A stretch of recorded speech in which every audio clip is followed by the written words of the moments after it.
my name is Kayla. Welcome to my channel.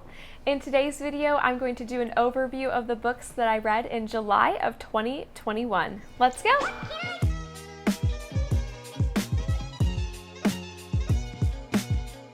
So here are the 8 books that I finished in July.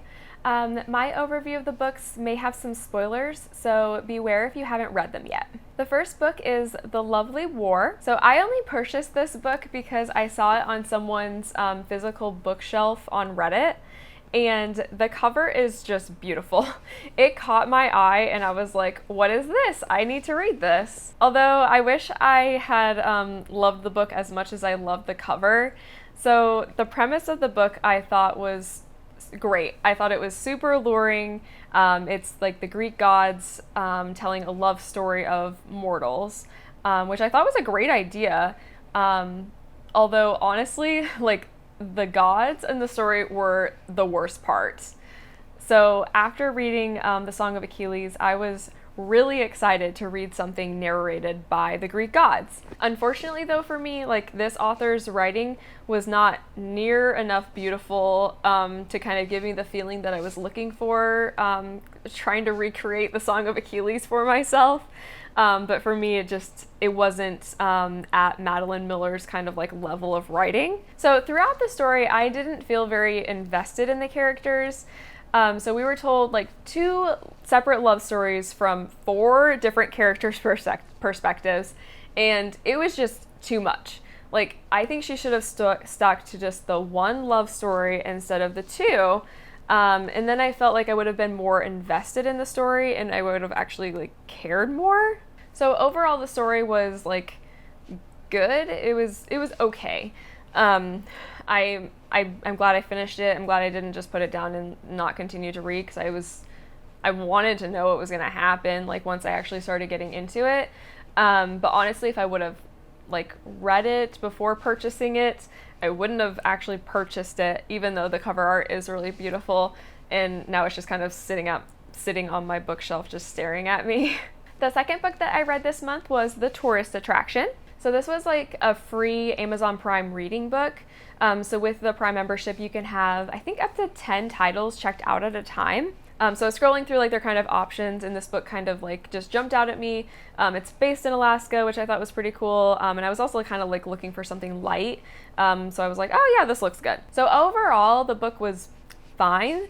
It wasn't crazy or anything. And honestly, it was exactly what I expected. It was a predictable love story between the like grumpy local who never wants anything to do with the tourists, and then the tourist who he ends up being interested in, of course. So naturally they had a couple of trivial fights, and then made up a few pages later, literally a few pages later, like they would fight and then they would be like, oh my god, I'm so sorry, and they'd be like, oh, it's okay.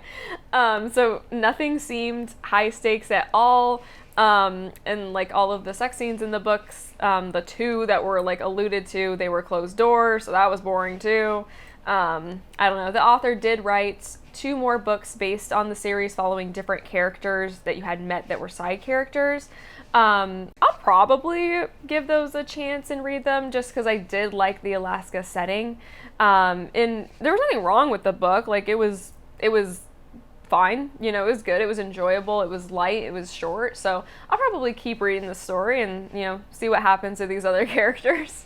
Okay, the next book that I read was The Hating Game. So, wow, I loved this book. I could not get enough of this book or put it down. I stayed up way too late reading this book. I couldn't concentrate at work because I was thinking about reading it. It was just the perfect amount of sweetness and tension and me wanting them to be together so badly. Like for me, this was the ultimate enemies to lovers book, and it was done perfectly in my opinion. It was actually a really humorous book, and Lucy, the main character, her inner dialogue I really connected with, and she was just really funny, and their conversations just flowed super well. They felt really realistic. I don't know, I just felt very immersed in their conversations, and it made me really invested in their story. I really love this book, and I immediately wanted to read it as soon as I finished it. So my main regret with this book is that I didn't read it sooner.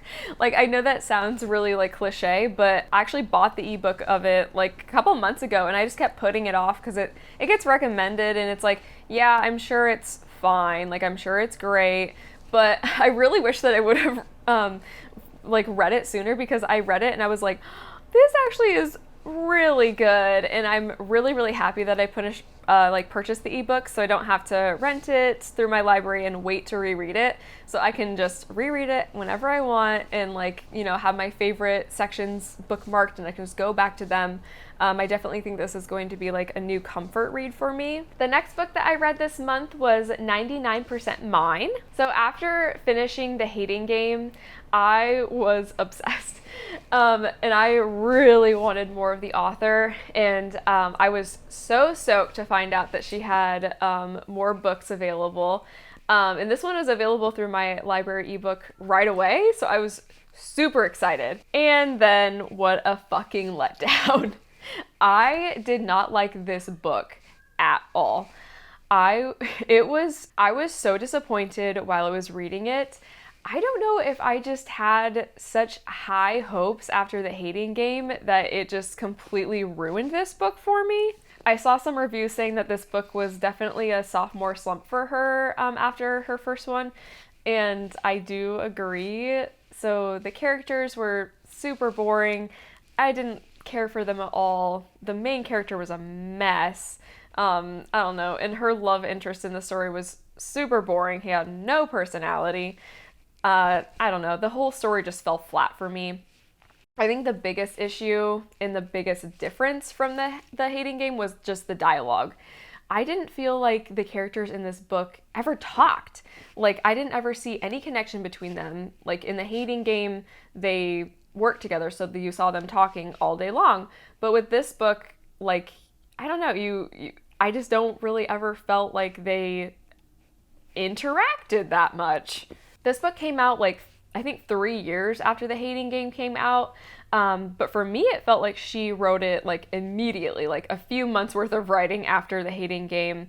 Like, it felt like she just kind of like rushed to get it out. It just felt so incomplete to me. Because I was so disappointed with this book, I actually started rereading The Hating Game immediately after finishing this one, because I was like, God, was The Hating Game actually just really terrible? And I was just like so confused or something when I was reading it.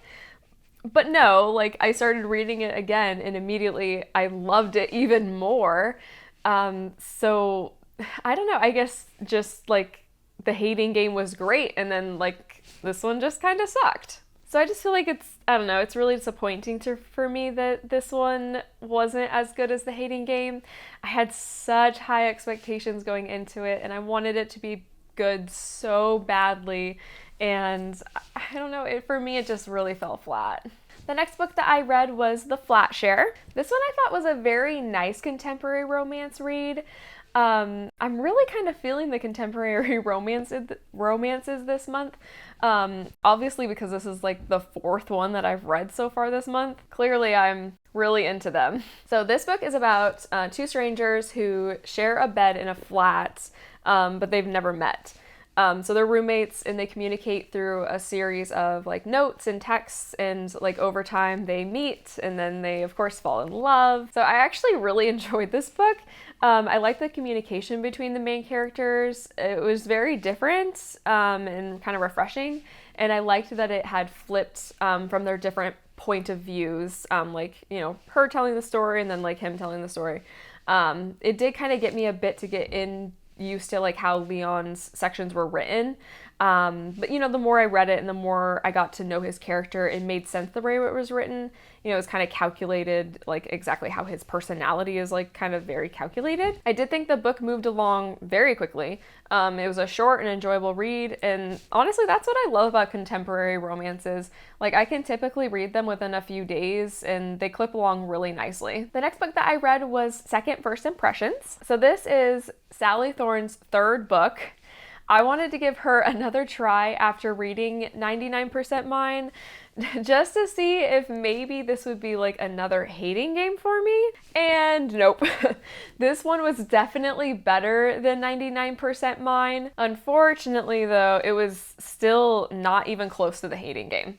This book was corny to me in the beginning, and I was like, I don't even know if I want to like keep reading it or not.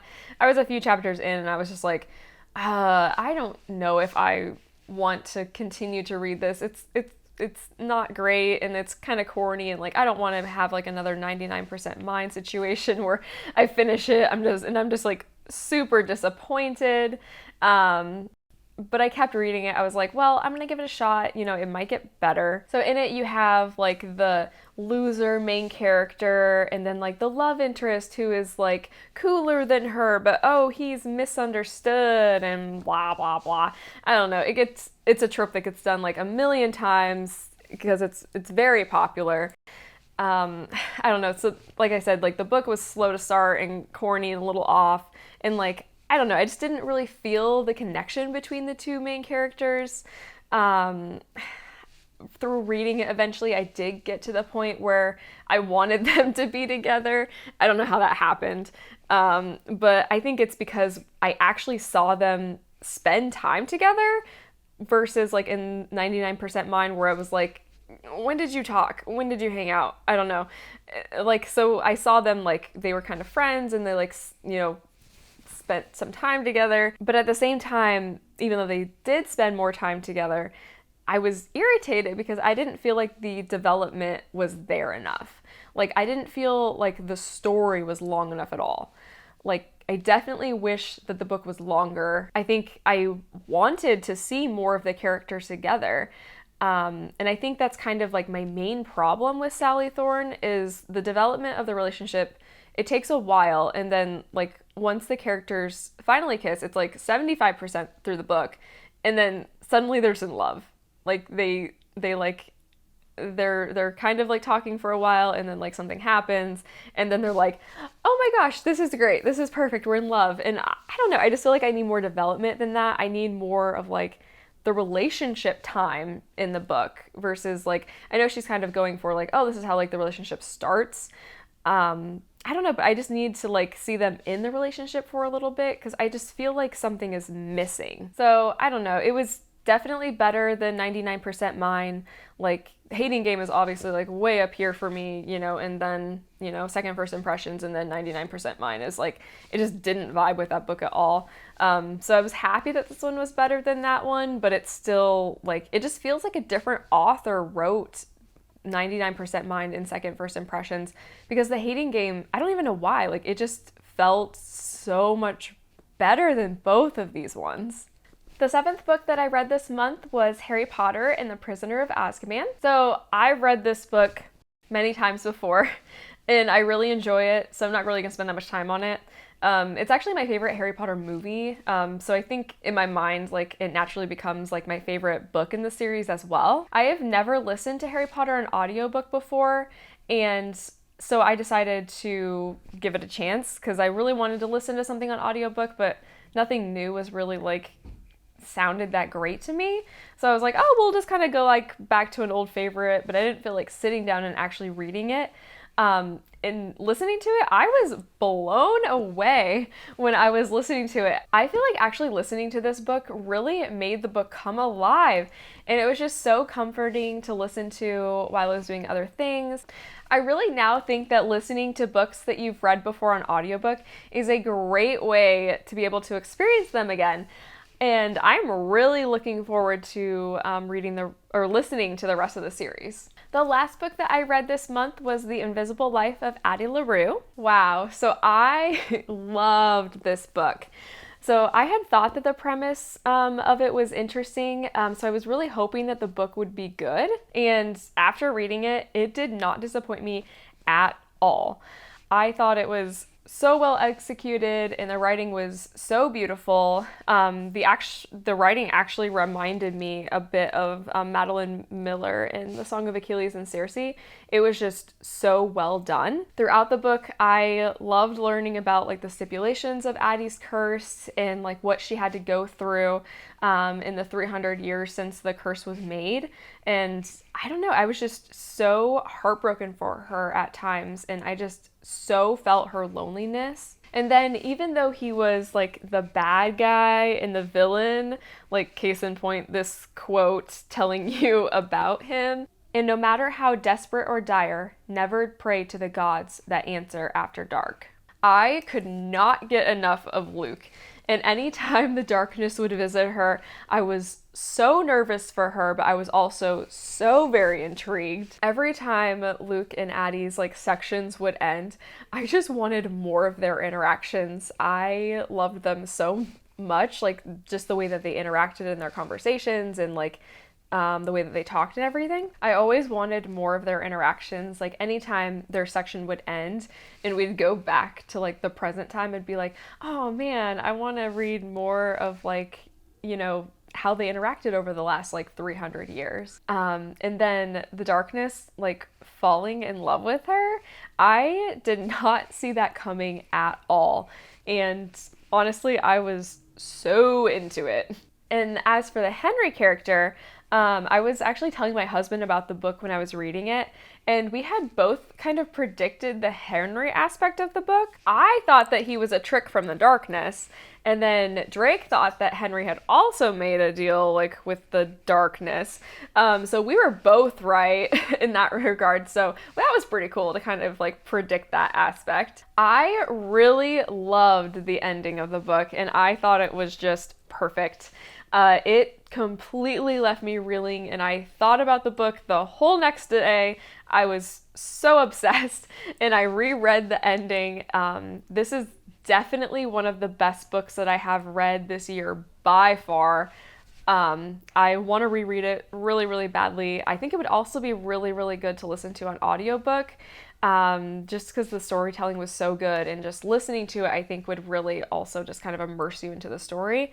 It was just, I loved it. It was very, very good. So far this year, I have read 41 out of my 52 books. Thanks for watching, and I'll see you next time. Bye!